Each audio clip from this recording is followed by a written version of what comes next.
Malawi, a country in the southeast of Africa, often nicknamed the warm heart of Africa because of its friendly people.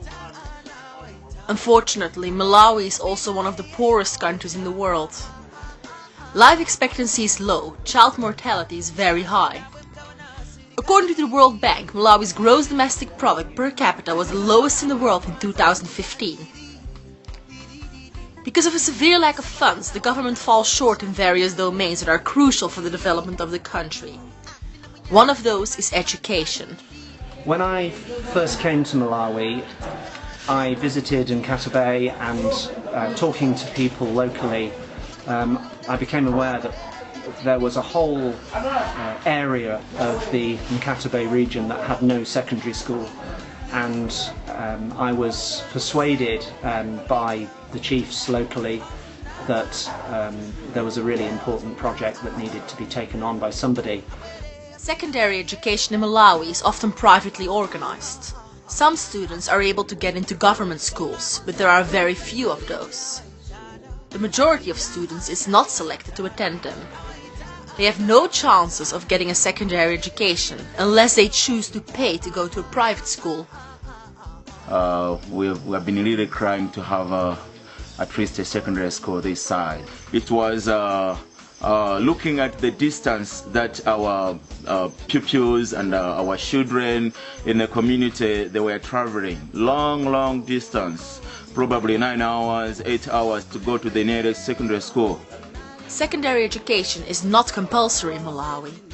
Only 25% of boys and 7% of girls graduate secondary school. Because students in this region had to walk such long distances to the nearest school, most of them didn't have the time or energy to attend. Chimbota Private Secondary School was founded to address this problem.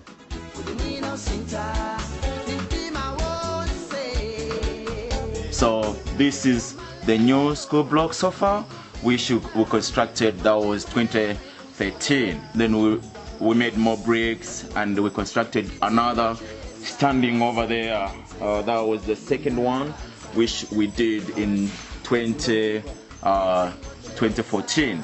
So in 2015 we were able to open Chimbota Private Secondary School here. Since from 2012, 2013, 2014, and now this is 2015, you can see we have like 2 standing blocks, and we have 3 toilets over there, and we're building more toilets down there. We have a borehole which is right away down there.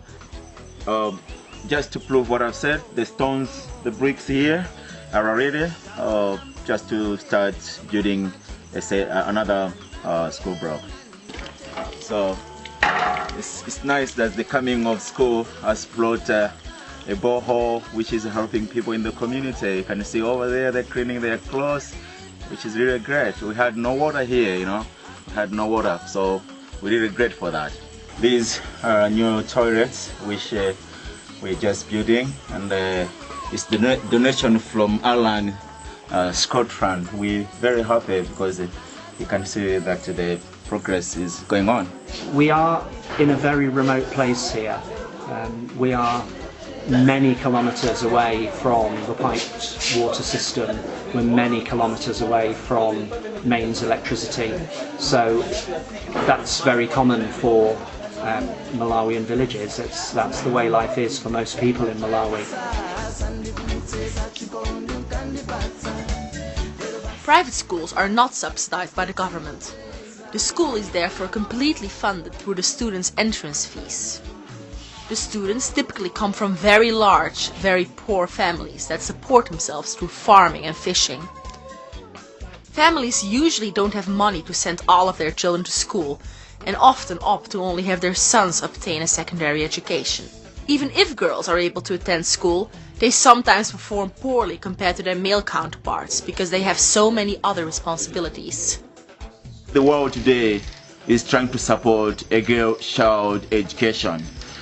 In Malawi, we have a tendency whereby girls, they do a lot of domestic work in a house and they don't have enough time to study, whereby boys, they don't have much things to do in a house.